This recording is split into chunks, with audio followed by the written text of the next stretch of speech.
Hello, hello, and greetings from the You Are the Miracle podcast. I am Cheyenne Kramer, and this is my better half, Donald Kramer. Hello, everyone. Hope you're having a great day. We are. Absolutely. We had a fun day at a pool party, and now it's time to get back to business because we have a special guest with us here tonight. And, we've been talking a lot over the last few weeks, and hopefully you won't get too tired of hearing us talk about it because it'll probably continue into September. But just talking about things about suicide, about resilience, about, helping people find a path to be able to live a happier, healthier, more joyful life. That's really what we're out here to do. And so tonight we have our special guest, Mr. Mitch Webb, with us.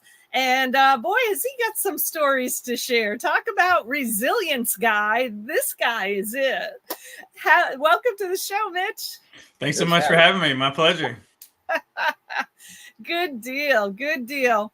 Well, as much as it's always a tough thing to talk about, just the fact that part of your story does include losing a family member to suicide.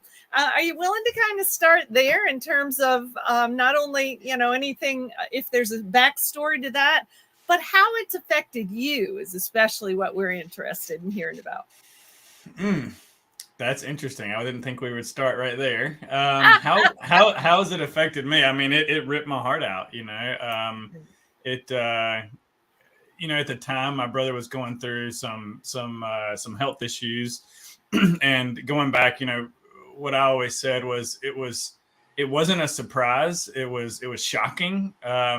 He was going through a lot with his health, and kind of like myself, the medical industry failed him, and looking back, it was one of the big reasons why I also went into health and tried to find some of those answers that, he wasn't able to find when he was here.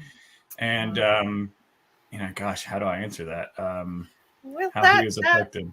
That's a good piece right there. I mean, if he was part of the inspiration for you to go out and start searching for ways for more people to be able to take control of their health is what it sounds like. Is that a fair statement? Oh, yeah, absolutely. Looking back, I feel like at this point in my journey, I could have helped him so much more now.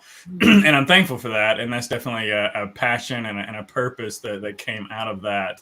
But yeah, I mean, neither one of us had a lot of information when it came from, what to eat, how to move, stress management tools, things like that. And definitely some things that he missed out on there. Gotcha. Yeah. Well, and I don't know how many years ago was that. I'm trying to kind of get a timeline of some of these things that have happened in your life. Yeah, I mean, it's funny. His death was slap dab in the middle of 20 years, right? So somewhere around 10 years ago is when that happened. And that's why it's kind of hard to with the story, because the story started for me. My health journey started many years before that, and that was kind of I guess around a halfway point. Well, go ahead and tell us a little bit about that. Yeah, sure. So I was I'm 28. I feel like I'm 28. I'm 38 now, and when I was 20 years old, I was studying abroad. I was in Bremen, Germany, and I fell out of a second-story window, hit my head. Traumatic brain injury. Not long after that, autoimmune disease. So I broke out in plaque psoriasis over my entire body, and had panic attacks, had insomnia, had just general, I guess, anxiety all the time. It felt like, and let's see. So I go to see a doctor when I get home. And they basically scanned my brain. I said, hey, this is before CTE. This is before a lot of the technology that we have to diagnose a traumatic brain injury now. But they said, hey, you look good, and sent me on my way, gave me some medication. And for the autoimmune, I was given like injections as well to which lowered the immune system, and eventually got off of that stuff. But the medication I was given was helpful at the time. I'm thankful that I had it. But went into the corporate world right after that, after college, 7 years there, lots of stress.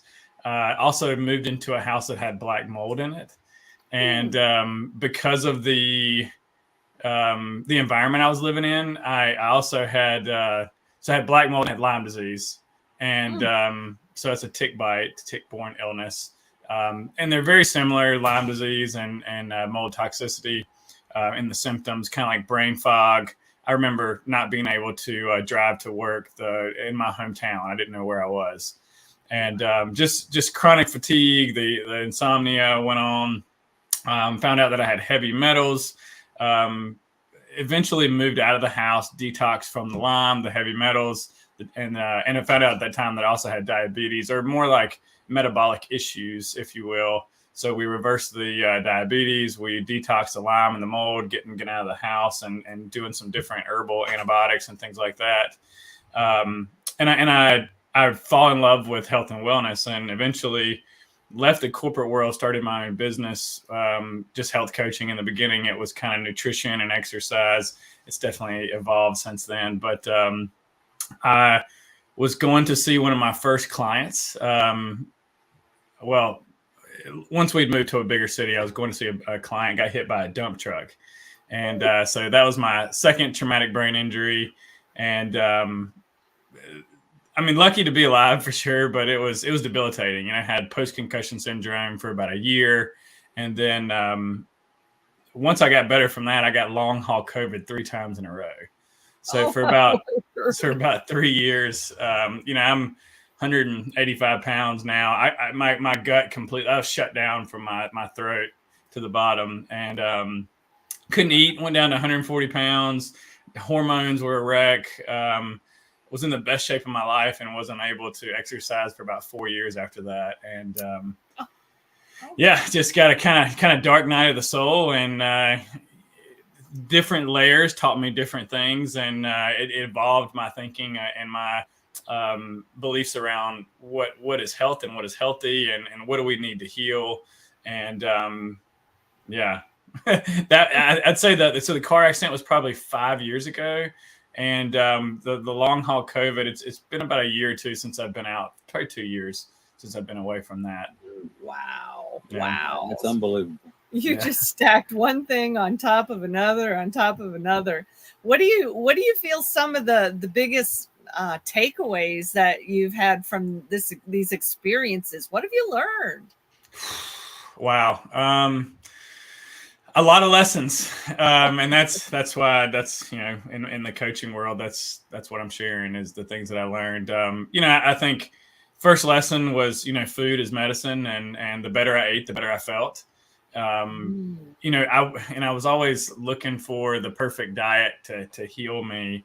And through that experience, I think that's incorrect. I don't think there's a perfect diet that's going to heal us. I think that food, like I said, food is medicine. And it's one of those things where if you're making bad decisions, if you don't have that dialed in, you're really going to notice it. And getting that dialed in is going to kind of bring you to where you should be, if you will.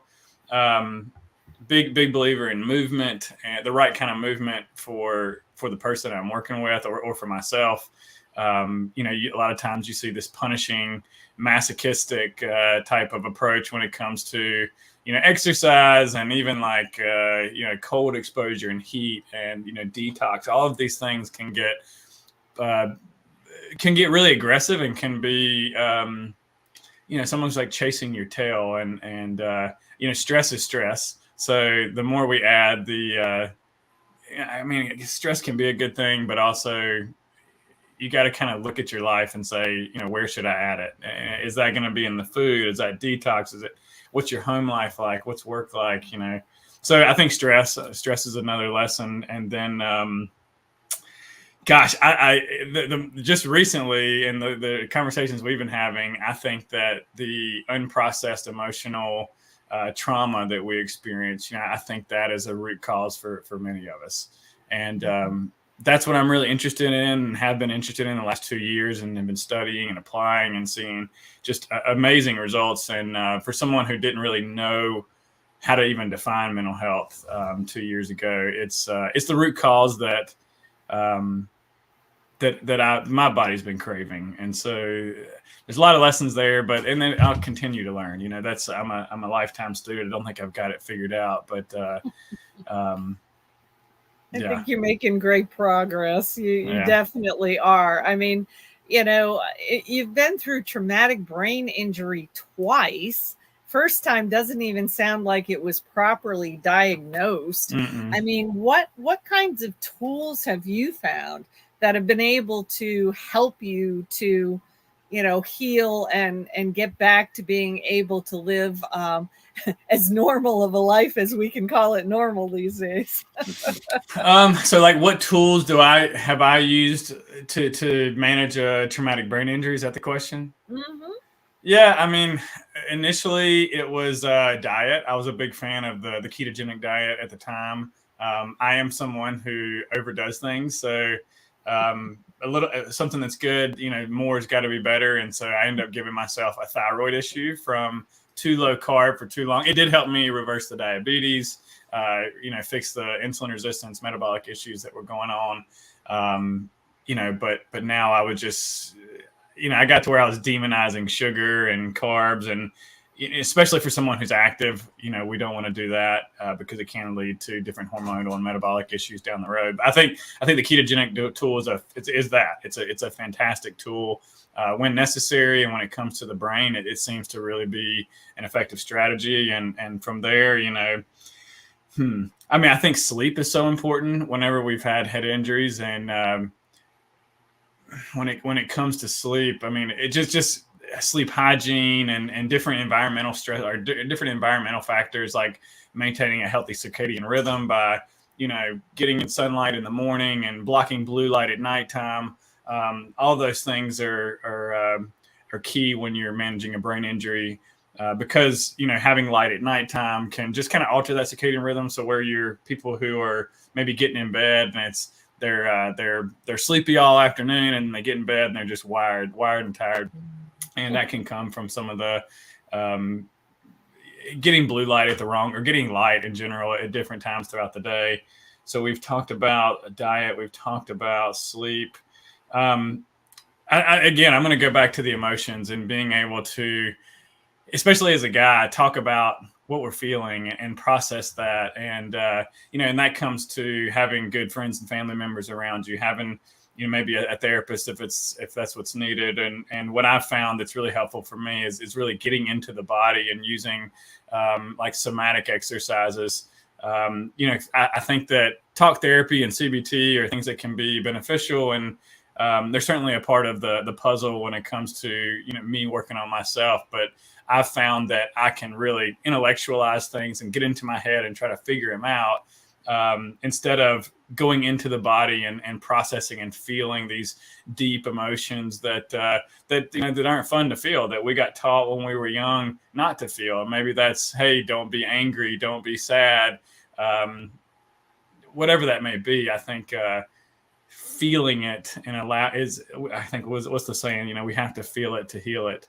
And I think if you can see it, you don't have to be it. And that's what the mental health journey for me, it's just like, it's like an onion. It continues to unwind itself and re-experience these things that we didn't get to feel or get to experience, or we didn't have the resources at the time to do that. And what I mean by that is, say we have, a caretaker who's abusing us. Well, that's quite an ordeal for a young person to see that their family member, their environment is failing.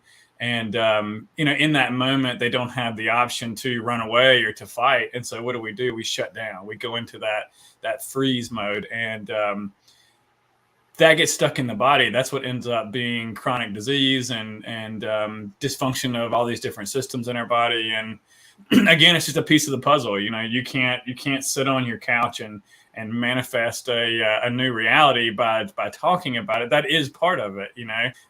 We have to. And that's what I do with my clients. Is it's not a one size fits all approach. It's not this one thing. It's all the things. and everybody's different and like to meet people where they're at. So it's the nutrition, it's the movement, it's the stress management. And when we're ready, go into some of those dark places that we've been avoiding, and, our relationships and our connection with the earth and being in nature, and really stepping outside the matrix and unplugging from society at some point too, because I think that's a big part of it. I think that's, our society creates a lot of this dysfunction. So I've been rambling for quite a minute now. That's so okay. I'll let it go back to you. It's very interesting. It is. You've got a lot of great knowledge, and you bring up a good point. Though I'm kind of curious. What's your perspective on what's happening? You're still in what I would call the younger generations, so you're not as far away from the 20 somethings as say we are. What is your perspective on some of the things that are going on with our young folks, and social media, and cyberbullying and all that kind of stuff? I mean, do you end up working with some younger people at all? Is that part of what you're doing, or are you just more with the old folks like us? I really, most of my clients are 30s, 40s, 50s. I have had, family members recommend that I work with younger people, but typically they can't pay for what I'm doing, and not necessarily like they can't afford it. It's more like they got to have, if mom and dad are paying for it, they're not going to be as successful because there's no skin in the game. So a lot of times, if you're going to work with me, I'm not the guy to lose 10 pounds with, right? So I'm going to go a lot deeper than that. And people have to be ready, and they have to have felt some level of pain to motivate them to change. And I don't find that happens a lot in your 20s. I don't have kids either. So I don't think I'm the right person to be answering about our youth. I will say I am excited to see the openness with the emotions at the younger age. I do see that from time to time. That may be my brain looking for that, because I think it's fascinating to see once I started doing this work, I kind of see it everywhere.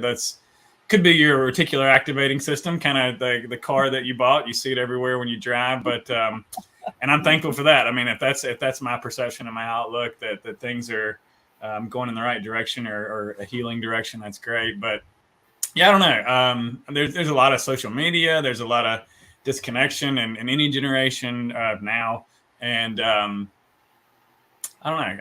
I'm hopeful. I think the good guys have won. There's just a lot of evidence when you go on social media of the opposite. This is true for sure. Well, good to know. I truly keep getting the feeling that somewhere along the line, you might find a path to be able to work with some of the younger generations. Because the thing is that what we have found, and I'm pretty sure you'd agree, there's a lot of creativity in those 20 somethings. Oh yes, and teens, but it's being stifled in so many ways. And because I mean, I'll never forget the first time that we went and worked with a group of teenagers, and we were helping them to learn something about entrepreneurship, and all they could call us was a couple old white folk. They were wanting somebody from younger generations that they could relate better to, that could kind of help them walk through some of the stuff. Because, some of the kids we worked with were already on probation. They were close to dropping out of school. There was a lot of that kind of stuff. Yeah. So, it may not be your time for that now, but I could picture you as being somebody who would be able to connect with some of those. I mean, I really wish, after my journey these last 2 years, learning about trauma and what that does to the body, and really being the root cause for me, I'm just like, why is there not an owner's manual, right? Like, why do we not learn that? I think, and you correct me if I'm wrong, or tell me what you think, like these indigenous tribal societies, I think trauma was a community thing that, and we were in smaller groups, and it was processed by the small group, and it's something that was more natural and part of our civilization. And now, it's just not. And I would love to see, hey, how do you process emotions in a healthy way, and process trauma, intergenerational trauma. I mean, all that's showing up. I would love to see that in an early age. Yeah. Absolutely. Definitely, yeah. Yep. And I think, you bring up a good point. Our friend Martin Brossman has done a lot of studying about, he actually has a book out there called Finding Our Fire. And, he talks about how we don't have the rituals in our Yeah, that's what society I'm trying that to say. were in some of those indigenous societies. Yeah. And, I think that's part of what's hurting us, is just having lost that wisdom, that knowledge, and some of it very ancient knowledge. Yeah. So, if you're out there studying and looking for those kinds of things, I'm glad to hear it, because at some point in time, there will be bigger stages for you to be able to share some of that knowledge for sure. Yeah, definitely. Who is right now your ideal client? What do they look like? Who are the types of folks that you've really had some great success in working with? I appreciate that question. I'm usually I like personalities, right? So I'm usually working with someone who's somewhere between 30 and 50, 60 years old, something like that. They're usually busy and on the go, maybe entrepreneurs, executives, but their health is suffering, and maybe they've accumulated a lot of resources in their life, but they're not able to enjoy the resource, family, a job, different things that they have, and they're not able to enjoy them. So they're not able to play with their kids or enjoy sitting down with their wife and have a glass of wine and a meal. Like, they're just constantly in their head. They're suffering from anxiety. They're overweight. Or maybe they don't even know. And when they come to work with me, it's like, okay, let's figure out where you're at now, where you're trying to go, what's working, what's not. And I'm going to start with a couple of different boxes. It's going to be nutrition, it's going to be exercise, and then the mental, emotional stuff. And some people, they come to me and they've already done a lot of this work, and they just want to understand how to dial that in for them. And some of them, they don't know what's going on at all. So I'm going to meet them where they're at and help them figure out what's a lifestyle for them. That's what I'm about, lifestyle change. It's not like, a diet or a punishing exercise program to help you lose 10 pounds in 30 days. It's more about lifestyle change, and how do we support you along the way to make the choices and form the habits that are going to, help you achieve the goals that you have for yourself. And it's kind of hard to describe because everybody seems to be different. One person may need more help with their diet. Another person may need help with, hormones or detox regimens or exercise. And eventually, where I really want to do a lot of work is the somatic stuff. And so I've taken on a somatic trauma work, somatic experiencing. So I've got a mentorship that I'm starting in September, where I'll bring that into my practice, and that may look like one-on-one or group type stuff eventually. So for me, it's creating the service that I wish I had when I was going through a lot of these health challenges, and support at that deep level that's needed to heal. That's awesome. That's awesome. And, that's exactly why I thought you were a great person to have on our show, because we keep telling people what you've gone through. You have the ability to take the knowledge that you received out of that experience and pay it forward to other people. That's how we can be a miracle for other people. And, I acknowledge you for being that person who is doing exactly that. And, obviously you've got some serious passion behind what you're doing. Making a living is a great thing too, but I'm just curious, if you had a closet full of money, never would have to ever do anything to work if you didn't want to, what would you be doing with your time? So anything different or anything in addition to what you're doing? Unlimited money. I mean, I would still, I think I'd do what I'm doing. I think I'd do a really good job of. I'm not one to love work, but work working with someone, it does not feel like that. I think the work is like getting on social media and posting and doing commenting and all that stuff. But I've set up a life where I do what I love. And for me, it's a hell yes or a no every single day. And I'm grateful that I get to choose that. So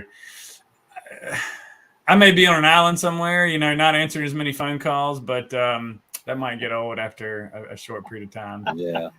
Yeah. I expect would. so. Yeah. I have to ask, I don't think I've asked you this before, but it just popped into my head. Any possibility there's a book in the works for you? I would love to. I need somebody to write it for me. I don't think I have the time to sit down and do it.